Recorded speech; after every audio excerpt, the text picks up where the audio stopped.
नमस्कार defence aspirants, स्वागत है त्रिशूल डिफेंस एकेडमी के इस कटघरे में। जी हाँ, आज ये कटघरा है। मैंने कैप्टन साहब को, रिटायर्ड फौजी अफसर को बुला लिया है कुछ पूछने के लिए, कुछ सवाल जवाब पूछने के लिए, क्योंकि कुछ सवाल ऐसे थे जो एकेडमिक से रिलेटेड थे, तो उन्होंने टीचरों की फौज को भी बुला लिया है। चलिए सर, बिना समय को वेस्ट करते हुए आपसे पहला सवाल पूछता हूँ। एनडीए 2 2023 3 सितंबर को है सर जी। मोटा मोटा 1 महीने 4-5 दिन बाकी हैं। क्या एस्पिरेंट्स अब एनडीए 2 2023 की तैयारी कर सकते हैं, हाँ या ना? और अगर हाँ तो सर आपको प्रूफ करके बताना होगा कि कैसे ऐसा पढ़ाई करें या ऐसी पढ़ाई कराएं कि बच्चा पास हो। सर बिल्कुल तैयारी कर सकते हैं, इसमें कोई दो राय बात नहीं है। 30 दिन बहुत समय होता है। और देखिए होता क्या है, जब कोई बच्चा 1 साल मेहनत कर रहा है, 6 महीना मेहनत कर रहा है, वो हार्ड वर्क प्रोसेस हो गई उसकी। अब 1 महीना है तो स्मार्ट वर्क प्रोसेस में आना पड़ेगा उसको। ठीक है सर, ठीक है। And smart work is any time better than hard work. दोनों का कॉम्बिनेशन है अगर, तो बहुत ही अच्छा है, फिर तो कोई रोक ही नहीं सकता किसी चीज़ को। तो ये तैयारी बिल्कुल जायज़ है, कर सकते हैं 30 दिन के लिए, और रिजल्ट भी आएगा। Sir hard work smart work का लॉजिक समझ आ गया, लेकिन हर चीज़ के पीछे कोई प्रूफ चाहिए सर जी। मतलब अगर आप कह रहे हैं कि 30 दिन में स्मार्ट वर्क के द्वारा एनडीए पास किया जा सकता है, तो आप इसको प्रूव करें, चाहे आपको मैथ्स टीचर की मदद लेनी पड़े। बिल्कुल बिल्कुल सर, मैं सर लोगों से ही आपको प्रूव करके दूंगा, फिजिक्स टीचर की। तो आप मेरे को बताएं क्या स्ट्रैटेजी होनी चाहिए। सर बिल्कुल, हम लोग चलिए अपने मैथ सर से बात करते हैं। सबसे पहले सर मैंने ये विश्वास दिलाया इनको कि 30 दिन में ये तैयारी हो सकती है, क्योंकि ऐसा पहले ऐसा हुआ है। जो चीज़ मैं यहाँ से कन्वे कर रहा हूँ कि YouTube पर जितना लोगों ने एक स्प्रेड किया है, उसमें होता क्या है कि कई बार बच्चों के कॉन्सेप्ट क्लियर नहीं भी होते हैं, मगर फ्री में मिल रहा है तो उनको लगता है सब कुछ बढ़िया ही है। ये सबसे बड़ा एक जो ई एजुकेशन जितना फायदेमंद था उतना नुकसानदायक भी हुआ है सर, हुआ है ना। ये तो हम सब एग्री करते हैं, क्योंकि वहां पर बच्चा आपके सामने आपको क्वेश्चन पूछने के लिए होता नहीं है। क्रॉस क्वेश्चनिंग, उसके दिमाग में डाउट भी आ रहा है, मगर आप छोड़ करके चले गए तो कुछ पूछ नहीं सकता है। यूट्यूब पर ऐसा कोई व्यवस्था है नहीं। इसीलिए हमने ये क्लासरूम प्रोग्राम को कन्वर्ट किया है। एटलीस्ट एक बच्चा जब ऑनलाइन प्रोग्राम में आ रहा है आपके पास, तो teacher is like responsible towards that candidate. वो पूछेगा और उस टीचर को जवाब देना पड़ेगा। यूट्यूब पर ऐसी कोई व्यवस्था है नहीं सर कि अगर हमने बता दिया और उसके मन में कोई डाउट रह गया तो वो हमको वहाँ से कहीं से ढूंढ करके पूछे। ये बड़ा एक वजह है इसका। और वही चीज़ देखिए सर, एजुकेशन चाहे जितनी भी अच्छी हो जाए, जितना भी हम टेक्नोलॉजी में आगे चले जाएं, ऑफलाइन का एक अपना इंटरेस्ट बना है, वो बना ही रहेगा, चाहे जितनी एजुकेशन की बुनियाद ऑफलाइन है सर। मैं यहाँ तक आपकी बातों से संतुष्ट हो गया, बट फिर से घूम फिर के सवाल कि 30 दिन की स्ट्रैटेजी क्या है सर? 30 दिन की स्ट्रैटेजी, चलिए हम यहाँ से शुरू करते हैं। मैथ सर से शुरू करेंगे। सर आप कन्वे करिए अब मेरी बिहाफ। सर आप मेरे को प्रूफ करके दिखाइए, आप तो मैथ्स टीचर हैं। LHS = RHS बचपन में हमने सीखा था। तो अगर मैंने कोई स्टेटमेंट दिया है, सर कह रहे हैं भाई फौजी अफसर, GTO एक्सपर्ट, अपने आप में अच्छी खासी YouTube फैन फॉलोइंग है सर की, अपने आप में अच्छे खासे SSB एस्पिरेंट सर की एक एक चीज़ को बेंड डाउन करते हैं। वो मतलब उनके लिए जिंदगी भर का वो गायत्री मंत्र बन जाता है। SK मंत्र बोल सकता हूँ मैं उसको। तो क्या आप कैसे आप प्रूफ करेंगे कि 30 दिन पॉसिबल है? जय हिंद ऑल। सबसे पहले अगर मैथ्स के बारे में पूछा गया है, तो मैथ्स आप सभी जानते हैं कि बहुत ही इम्पॉर्टेंट पार्ट है। और मैथ्स में हमेशा बच्चे थोड़ा सा कंफ्यूज रहते हैं, क्योंकि उन्हें जो लगता है कि मैथ एक बहुत ही हार्ड एक सब्जेक्ट है। और आई थिंक अगर 30 दिन आपने बोला है तो थोड़ा ना थोड़ा कहीं ना कहीं डाउट हुआ होगा कि भाई मैथ्स कैसे करा देंगे। ये बिल्कुल आता है। मैथ्स अपने आप में एक पेपर है, तो ये बिल्कुल आता है। बट प्रैक्टिकली मैं बोल रहा हूँ, लास्ट 15 ईयर से मैं यहाँ हूँ और पढ़ा रहा हूँ मैं, और काफ़ी एनालिसिस किया है एग्ज़ाम्स को। तो उसके बेस पे मैं ये बता रहा हूँ कि देखिए मैथ्स में काफ़ी ऐसे पार्ट्स हैं जो बच्चों को ये नहीं मालूम होता कि किससे काफ़ी ज़्यादा क्वेश्चंस लगातार आ रहे हैं। ये जानकारी बहुत कुछ बच्चों को होती है, कुछ बच्चों को नहीं होती है। वो चीज़ें अगर मालूम हो जाए बच्चों को, तो प्रिपरेशन एक 30 डेज़ तो बहुत ही ज़्यादा दिन है, प्रिपरेशन हमारी बहुत ही अच्छी हो सकती है। कुछ मैथ्स के स्लॉट्स हैं, जैसे एक मैथ्स का स्लॉट्स है, मैं बच्चों को भी मालूम होगा, डिटर्मिनेंट एंड मैट्रिसेस। लगातार वो 15-15 क्वेश्चन, 10-10 क्वेश्चन हर साल आ रहे हैं। पर सर 10 सवालों से बच्चा पास थोड़ी ना होगा। नहीं, ये मैंने एक सेक्शन की बात किया, सिर्फ डिटर्मिनेंट और मैट्रिसेस की बात किया। अभी इस तरह के कई स्लॉट्स हैं, जैसे एक स्लॉट हमारे पास वेक्टर के साथ अगर हम 3D पढ़ते हैं और प्रोबैब और स्टैट्स, ये अगर 4 सेक्शन हम पढ़ लेते हैं तो एवरी ईयर, लास्ट में पिछले 10 साल का मैं देख रहा हूँ एनालिसिस, एवरी ईयर आपके 30 क्वेश्चंस आते हैं। तो अगर 30 क्वेश्चंस, हर साल 30 क्वेश्चन आते हैं, ये फिक्स है। कर रहे हैं अब देखिए सर, 30 और 15 45 क्वेश्चन की एश्योरिटी सर ने दी है ना, सेक्शन वाइज। अब इसको ऐसे समझते हैं, ट्रेंड एनालिसिस बहुत सारे टीचर्स बताते रहते हैं, यूट्यूब पर देखिए कितने ट्रेंड एनालिसिस पढ़े रहते हैं। जनरली होता क्या है सर कि लोग एक स्पेसिफिक टॉपिक के ऊपर ट्रेंड बनाते हैं कि इस बार प्रोबैब के इतने क्वेश्चन आए, अगली बार वो कम हो गए, अगली बार वो ज़्यादा आ गए, वो ट्रेंड चला रहे हैं। तो वो वहाँ पर जो फैकल्टी है वो भी गलती कर रही है। जो मेरी जो सर से बात हुई, जब इन्होंने मुझे कन्विंस किया था, इसीलिए हम लोग इस प्लेटफॉर्म पे बैठे हैं कि हम लोग जब बात कर रहे थे तो आई गॉट कन्विंस जी कि सर ने 4 टॉपिक एक सेक्शन में बताए। अब ये 4 के 30 बताए हैं, ये नहीं कहा कि प्रोबैब। अगर आप ये सोच रहे हैं कि प्रोबैब पिछले साल कम आया और इस बार ज्यादा आ जाएगा, वो चक्कर नहीं है। वो 4 टॉपिक से 30 क्वेश्चन आने हैं, तो उसको ध्यान से समझना, तब आपके 30 सिक्योर हुए। समझ आया, स्मार्ट वर्क आप प्रूव कर रहे हैं अपनी बात को। यूट्यूब पर प्रोबैब का क्वेश्चन कम था तो ट्रेंड बताया इस बार ज्यादा आएगा, नहीं आया तो क्या आप करोगे? बट ये तय है कि इस 4 से 30 आने हैं तो वो आएंगे। वाह, यहां तक मैं कन्विंस हो गया। मैं हो गया तो दर्शक भी हो ही जाएंगे जी। आगे सर मैं बता दूं, मैथ्स में सबसे बड़ी चीज़ होती है कि कम समय, देखिए हमें काफ़ी कम मिलता है।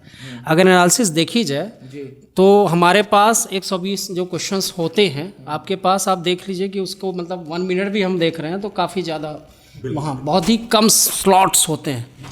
टाइमिंग एक बहुत बड़ा इशू है स्टूडेंट्स के लिए जी। तो इनफैक्ट मैं कहना चाहता हूँ कि लास्ट 15 ईयर से हमने एक ऐसा प्लान बनाया है, कोर्स को इनके इस तरह से डिज़ाइन किया गया है कि कम समय में ये ज़्यादा से ज़्यादा क्वेश्चन को कर सकते हैं। इनफैक्ट क्लासेस में हमारी कई ऐसे स्लॉट्स आते हैं, कई सेक्शन है मैथ्स के, जिसमें 1 मिनट में ये 3 से 4 क्वेश्चन कर सकते हैं। In fact that is the possibility, 1 minute में 3 से 4, दैट इज़ द पॉसिबिलिटी। अब देखिए सर, एक और चीज़ मैं जो समझ सकता हूँ, इसका फायदा, बड़ा फायदा होगा 12th अपीयरिंग स्टूडेंट्स को, क्योंकि वो बोर्ड भी कैरी कर रहे हैं। बोर्ड का स्ट्रेस अलग है, एनडीए का फॉर्म भरा हुआ है, वो एग्जाम में बैठना जरूरी है उनको।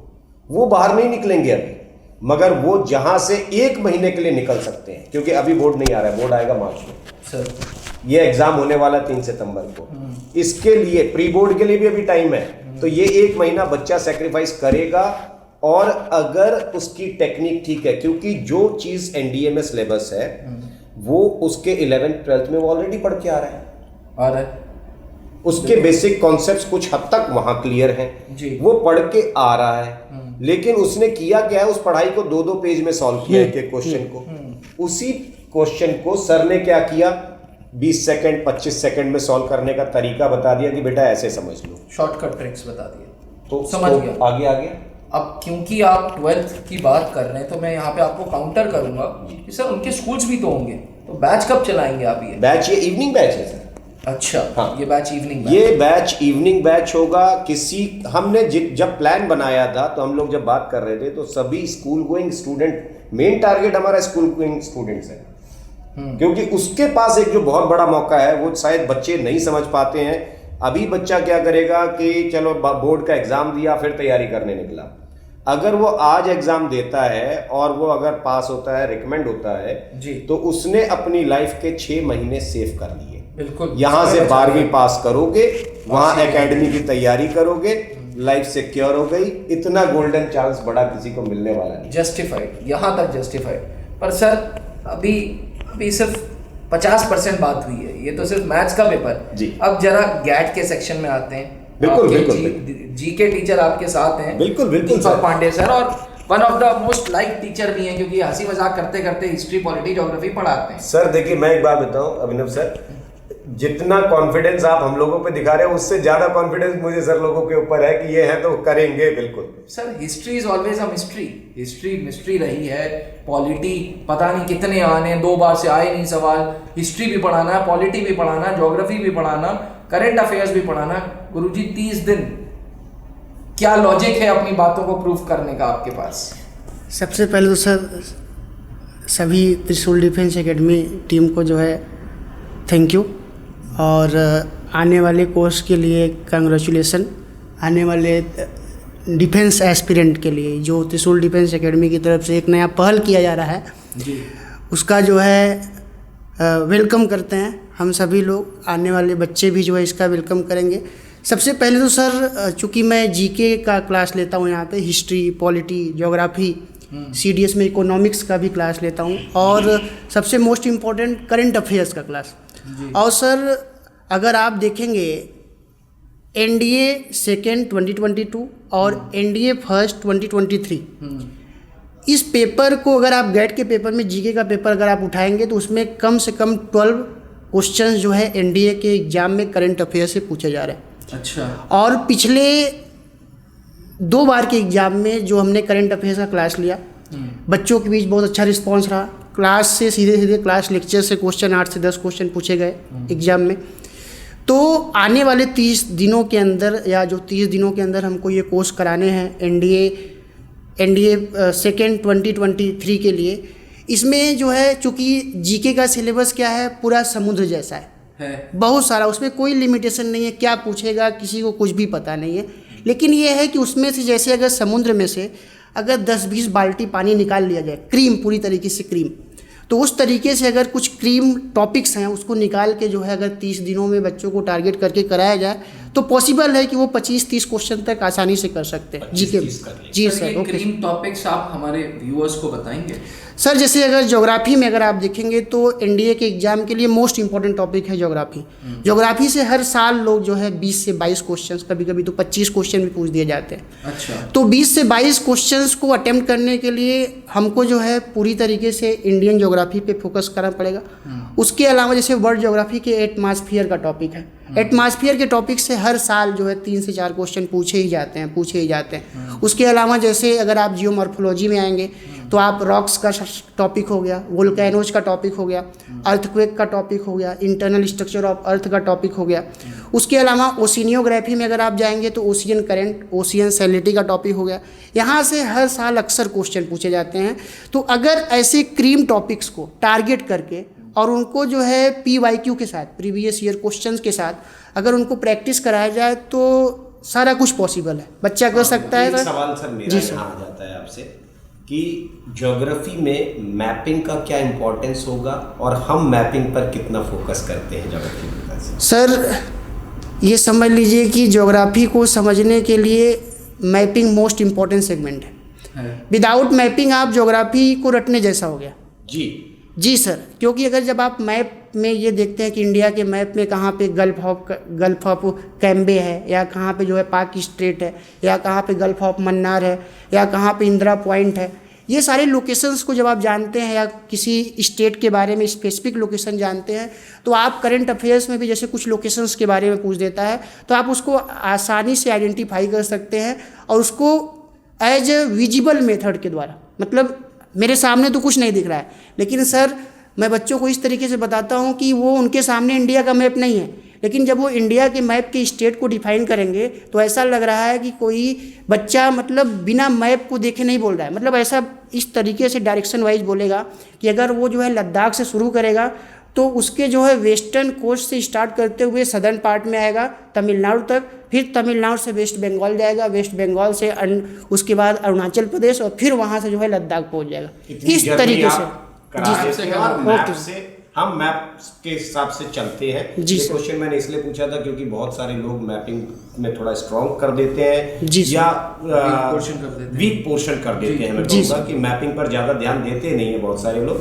Mapping is one important part. जी सर। सेकंड, अब मैं एक चीज़ और आपसे जानना चाहूँगा कि सर करंट अफेयर्स में जब हम कॉन्फिडेंट होते हैं, जैसा आपने कहा अभी कि जी। 8 से 10 क्वेश्चन आ जाते हैं क्लास में पढ़ाए जी हुए। जी जी। तो जब आप करंट के बारे में बात करते हैं बच्चों से, तो क्या दिमाग में चलता है कि ये क्वेश्चन आ सकता है, नहीं आ सकता है, कितनी कौन सा प्रोबेबिलिटी है सेक्शन इसकी? ऐसा है? सर एक्चुअली जैसे मान लीजिए कि अभी पिछले जो पेपर हुए एनडीए फर्स्ट 2023, तो उसके पेपर में अगर आप देखेंगे तो सीडीएस में भी क्वेश्चन पूछे गए, 3 से 4 क्वेश्चन मिलिट्री एक्सरसाइजेस से क्वेश्चन आए। उसके अलावा एनडीए में भी 2 से 3 क्वेश्चन मिलिट्री एक्सरसाइजेस से पूछे गए। तो जैसे आज जो है शाम से करंट अफेयर्स का बैच इनिशिएट हो रहा है और ये लास्ट 1 मंथ के लिए ही चल रहा है और पार्ट 1 सीरीज है, उसमें most important segment military exercises ही है, जिसमें 2022 से लेके 2023 तक के जितने भी जो है भारत के मिलिट्री एक्सरसाइजेज हुए हैं डिफेंस से संबंधित, उसको सारा का सारा क्वेश्चन वाइज डिस्कस किया जाएगा। विश्वास मानिए सर कि अगर कोई भी बच्चा उस सीरीज को फॉलो करता है प्रॉपर, तो अगर मिलिट्री एक्सरसाइज से क्वेश्चन पूछता है, नहीं पूछा तो कोई बात नहीं, अगर पूछा तो उससे बाहर क्वेश्चन नहीं आना है। अच्छा, अगर नहीं पूछा तब क्या करेगा? नहीं पूछा अगर, सर देखिए मैं ये हमेशा क्लास में बच्चों से बोलता हूँ, जैसे मैंने विंड पढ़ाया तो मैंने बोला कि विंड मोस्ट इंपॉर्टेंट टॉपिक है, क्वेश्चन यहाँ से पूछेगा ही पूछेगा, नहीं पूछेगा तो कोई बात नहीं, नेक्स्ट टॉपिक से पूछेगा, नेक्स्ट टॉपिक में हम लोग बात करेंगे। तो वही बात है, अगर जैसे अगर करंट अफेयर्स में नेक्स्ट टॉपिक पे अगर हम बात करते हैं, जैसे सर गवर्नमेंट के बहुत सारे कंट्री से बायलैटरल प्रोग्राम्स होते हैं, ट्रीटी होते हैं इंटरनेशनल रिलेशंस में, इंटरनेशनल रिलेशंस में, जी आईआर पे फोकस। नेबरिंग कंट्री में आप जा सकते हैं जैसे इंडिया पाकिस्तान, इंडिया पॉलिटिक्स को कितना फोकस कर रहे हैं हम लोग? जियो पॉलिटिक्स में सर चूंकि अब जो कि ये एक मेजर सेक्शन है जो एसएसबी में उनका बहुत इंपॉर्टेंट रोल प्ले करता है। अब वो जीके में मल्टीपल चॉइस क्वेश्चन होते हैं तो एनडीए के स्तर पे बहुत ज़्यादा फोकस नहीं होता वहाँ पे। क्योंकि मैं ये भी क्लियर करना चाहता हूँ कि हम कितने क्लियर हैं, बच्चों को ये पता चले कि लोग किसी टॉपिक को, जो नया टॉपिक कुछ अच्छा नाम दिखा उसको पब्लिसाइज करके बताते ये बड़ा अच्छा है, बच्चा बहकने लग जाता है उसके पीछे पीछे। तो ये क्लियरिटी पहले होनी चाहिए कि किस स्तर पर वो चीज़ आएगी और क्यों ये चीज़ नहीं आती है। सहमत हूँ मैं आपकी बातों से और जीके सर की बातों से भी सहमत हूँ, लेकिन गुरुजी आप सब लोग मानते हैं कि स्टेट बोर्ड के लिए इंग्लिश एक बहुत बड़ी बाधा है, बहुत बड़ी बाधा है। और कहाँ सर यूपी बोर्ड का बच्चा, बिहार बोर्ड का बच्चा, स्टेट बोर्ड का बच्चा, आज फौज में सबसे ज़्यादा, मैं अभी एक आर्टिकल पढ़ रहा था, सबसे ज़्यादा बच्चे हरियाणा के, यूपी के, बिहार के, स्टेट बोर्ड्स के बच्चे हैं सर। ये इनको 30 दिन में इंग्लिश कैसे सिखाएंगे सर? मैं सर एक चीज़ और बताऊँ आपको, यूपीएससी जो है ये अर्ली 90s या लेट 80s में जी इन्होंने अपना पैटर्न चेंज किया, अदरवाइज यूपीएससी सिर्फ इंग्लिश में होता था टेस्ट। बाइलिंगुअल वो लेट 80s या अर्ली 90s में जाकर के हो गया। अब उसके बाद सबसे बड़ी प्रॉब्लम किसके लिए थी कि हम रिटन पास करके तो आ रहे हैं मगर एसएसबी में नहीं कर रहे हैं, नहीं कर पा रहे। उसके बावजूद देखिए यहाँ का रिटर्न ही नहीं एक अच्छा रिजल्ट गया है। आप आर्म फोर्सेस के स्ट्रक्चर को उठा के देख लीजिए, नॉर्दर्न इंडिया का जो कंट्रीब्यूशन है वो बाकी रीजन से बहुत हायर है। You include UP, Bihar, Madhya Pradesh, Haryana, ये वो बेल्ट है जहाँ इंग्लिश में कम परेशानी होती है। ये वो भी बेल्ट है सर जो हिंदी स्पीकिंग बेल्ट है, Hindi speaking state belt board की है, बेल्ट है। यस। और उसके बावजूद ये सर्विंग ऑफिसर सबसे ज्यादा यहीं से कंट्रीब्यूट करते हैं। उत्तराखंड पहले यूपी ही माना जाता था, तो हम यूपी एक ही। तो जब आप आर्मी में हुआ करते थे तो मैक्सिमम ऑफिसर्स इसी बेल्ट से होते थे? सर अभी भी इसी बेल्ट से। आपका कौन सा बोर्ड था? मेरा तो भोपाल बोर्ड था। भोपाल बोर्ड, अच्छा। एमपी बोर्ड था सर? नहीं, मैं सीबीएसई बोर्ड स्टूडेंट था। अच्छा। उसके बाद ग्रेजुएशन जब किया तब मैं पुणे यूनिवर्सिटी से पुणे। चलिए सर वापस क्वेश्चन पे आते हैं। आपने खुद ही इस सवाल का आंसर दिया कि नॉर्थ में आज नॉर्थ इंडिया का सबसे ज्यादा कंट्रीब्यूशन है, हाईएस्ट कंट्रीब्यूशन है। तो 30 दिन में सर इंग्लिश कैसे होगी? अब इसका जवाब सर दे सकते हैं, बेहतर सर बताएंगे और फिर हम लोग पूछेंगे कैसे और हो सकता है। ठीक सर, मैं सबसे पहले ये बोलना चाहूँगा कि बहुत खाने से शरीर नहीं बनती है और बहुत पढ़ने से भी सिलेक्शन कभी कभी नहीं होता है। इसके पीछे का वजह ये होता है कि मैंने देखा है कभी कभी बच्चा बहुत पढ़ रहा है, बहुत आज का जो दौर है वो स्मार्ट स्टडी का है, राइट? स्मार्ट स्टडी, न कि हम एकदम कोने में बैठ के बस अपने में मस्त हैं, इससे काम चलने वाला नहीं है। बहुत पढ़ने की बात अगर हम कहें तो जैसे एक बच्चा होता है कि सिविल सर्विसेज की तैयारी कर रहा है, आईएएस की या पीसीएस की, तो वो लोग कभी कभी पंचवर्षीय योजना बना के चलते हैं। तो यहाँ वो चक्कर नहीं है, यहाँ वो चक्कर नहीं है, क्योंकि यहाँ पर हमको कई फेज से गुजरना है। जैसे रिटर्न है, रिटर्न के बाद फिर आप जानते हैं एसएसबी वगैरह का जो है, बिल्कुल सर का अनुभव ही है। तो वो कहने का मेरा मतलब ये है कि कुछ टॉपिक सेलेक्टेड होते हैं। जैसे कभी कभी क्या होता है कि हम बहुत लेंदी प्रोसेस से चलते हैं। लेंदी प्रोसेस का मतलब हम टाइम बहुत कंज्यूम कर रहे हैं लेकिन गेन कुछ नहीं कर पा रहे हैं। जैसे होता है दवाओं में, आप देखेंगे कुछ मल्टीविटामिन, कुछ ऐसी दवाएं आती कैप्सूल कि बहुत जल्दी से, जर्मन एंटी मल्टीविटामिन होम्योपैथिक ले लिया, अब वो ज़्यादा फायदा कर रही है। तो वैसे होता है कि जो जैसे हम लोग हैं 25 साल हो गया पढ़ाते हुए, तो अब पेपर का एकदम पैटर्न पता हो गया कि कमीशन किस तरह का फ्लक्चुएट करेगा। जैसे आपने देखा होगा कि इंग्लिश का जो दौर है कोविड के बाद, इन्होंने पैटर्न बदल दिया। पहले क्लोज टेस्ट आता था, पैसेज आता था और ऑर्डरिंग ऑफ सेंटेंसेज आते थे, वो थोड़ा सा टफ लेवल होता था, उसमें बच्चों को ज़्यादा टाइम चाहिए था। लेकिन अब वो दौर ख़त्म हो गया है, पिछले 2 साल से वो चीज़ें नहीं आ रही। अब क्या आ रहा है, वकैब का सेक्शन है। वकैब के सेक्शन से आप समझिए कि 120 नंबर का वकैब रहता है। जी, मेरा भी सवाल यही आने वाला था सर आपसे अभी जी, कि वकैब का कितना रोल होता है इंग्लिश के पेपर में और हमारा कंट्रीब्यूशन क्या होगा बच्चे के वकैब के लिए? देखिए सर, अगर हम वकैब की बात करें तो वकैब होता है कि एक, जैसे कोई भी सब्जेक्ट हो, चाहे इंग्लिश हो, चाहे मैथ हो, चाहे संस्कृत ही क्यों ना ले, तो उसका एक मानक होता है कि इतनी चीज़ें तो आनी चाहिए स्टूडेंट को। अब वकैब है, जैसे अगर हम वकैब हमारा बहुत वीक है, तो अब हम वहाँ पर क्या करेंगे, वो हर जगह पिंच करेगा, आपको हर जगह परेशान करेगा। तो एक प्लेटफॉर्म बच्चे को बनाना जरूर पड़ता है वकैब के लिए कि जैसे 5-6 हज़ार वर्ड ऐसे होते हैं जिनको उनको जानना चाहिए। नहीं तो वो एंटानिम्स में भी दिक्कत करेगा, सिनोनिम्स में भी करेगा, इडियम्स एंड फ्रेजेस में भी करेगा, इवन अगर पैसेज आ रहा है तो वहाँ भी करेगा ही करेगा, और आपको क्लोज टेस्ट में भी दिक्कत करेगा। इस दिन में इतने वर्ड्स हो सकते जी, हैं? Sorry sir. तो हाँ, यहाँ पर हम अब बात ये करेंगे कि बच्चों के अंदर एक, देखिए अब बात तो 30 डेज की है, तो एक उनके अंदर एक अंदर से आवाज़ आनी चाहिए, उनके अंदर एक जुनून बोलना चाहिए। जैसे हम लोग क्या करेंगे, अब हम लोग बैटिंग कर रहे हैं, एक एक कंसेप्ट उनको देना शुरू कर दिया, और उसी के साथ पीवाईक्यू भी लगा हुआ है। जैसे हम लोग आदत क्या होती है कि पीवाईक्यू, जैसे बच्चों की अगर बात की जाए पीवाईक्यू की, तो अक्सर बच्चे क्या करते हैं, पिछले 5 साल का पेपर सॉल्व करते हैं। ऐसा मत करिए, 5 साल का नहीं, कम से कम पिछले 20 साल का पेपर। अच्छा। क्योंकि कमीशन 5 साल 6 साल का पेपर को रिपीट नहीं करता, उसे पता है कि बच्चा ये भी तो देखा होगा। काफ़ी 95 से हमको गुजरना पड़ेगा, 95 से लेकर अब तक का। और अगर हम एनडीए की तैयारी कर रहे हैं तो हमको सीडीएस के पेपर को भी सॉल्व करना चाहिए, क्योंकि होता है कि उसका स्टैंडर्ड एक मेंटेन होता है, लेवल। अगर जब बच्चा, वैसे भी बच्चा अगर कंपटीशन के क्वेश्चन को सॉल्व करने लगे, तब वो समझ जाइए कि उसकी तैयारी ठीक ठाक चल रही है। एकेडमिक के क्वेश्चन तो आसानी होते हैं, वो सब कर सकता है, फार्मूला याद कर लिया, फार्मूले से सॉल्व हो गया जो है।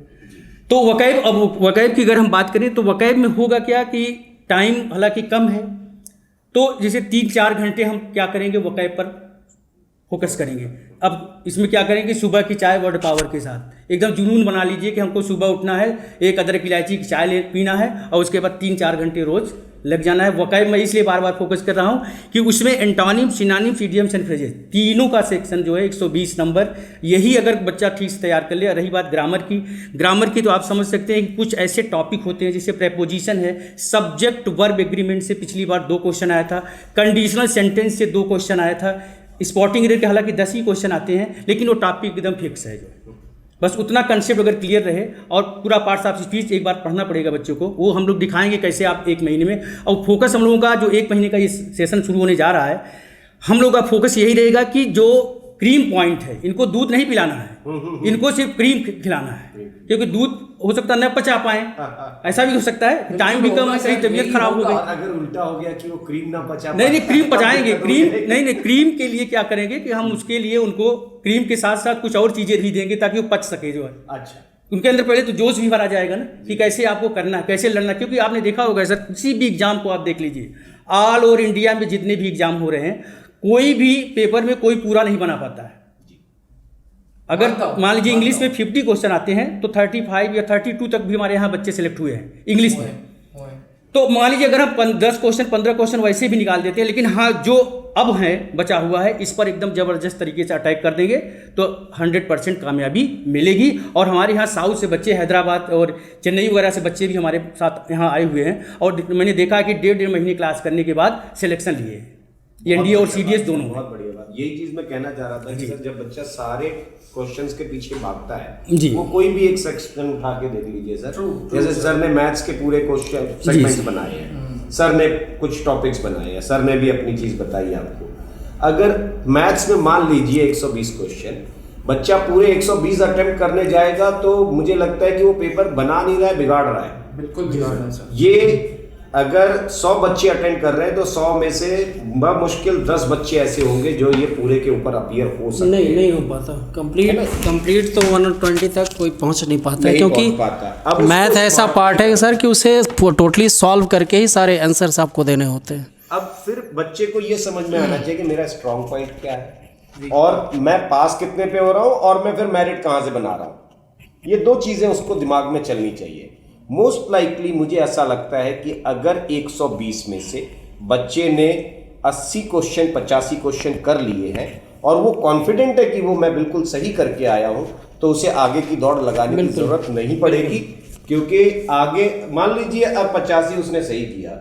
ये देखिए, ये जो जमीनी बात कर रहा हूँ सर, यूट्यूब वाली बात नहीं हो रही है कि आप सोचे कि नहीं जी फला लोग ने झांसा दे दिया कि हम तो 120 के 120 सही करवा देंगे और 101% क्वेश्चन आपके एक हमारे पढ़ाए हुए आ जाएंगे। ऐसा दुनिया में कोई नहीं हो सकता। कमीशन खुद ही पढ़ाने चले आ जाए, जो आकर के कुछ कर ले तो अलग बात है, अदरवाइज कोई कुछ नहीं कह सकता इस बारे में। एसएसबी में ही देखो ना, वाईओसी कोर्स यंग ऑफिसर्स कोर्स करा रहे हैं, कोच खुद करा रहा है और बंदे उसके बाद नहीं रिकमेंड हो रहे सर, रिकमेंड नहीं हो रहे सर। उसके बाद नहीं, कल ही हमने एसीसी का फीडबैक देखा। बिल्कुल सर, मैं बातों से सहमत हो गया सर, है ना। अब देखिए क्या चीज है कि अगर वो 120 करने गया तो अब उसने क्या किया, 35 गलत किया पीछे, नेगेटिव मार्किंग है एनडीए में जी।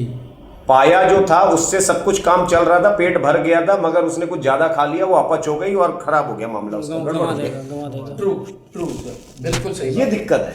तो बच्चे को ये हमें समझाना बहुत जरूरी है कि तुम कहां तक जा सकते हो, तुम्हारी रीच क्या है, और वो हर बच्चे के ऊपर ध्यान भी देना पड़ेगा, क्योंकि हर बच्चे का पोटेंशियल अलग है।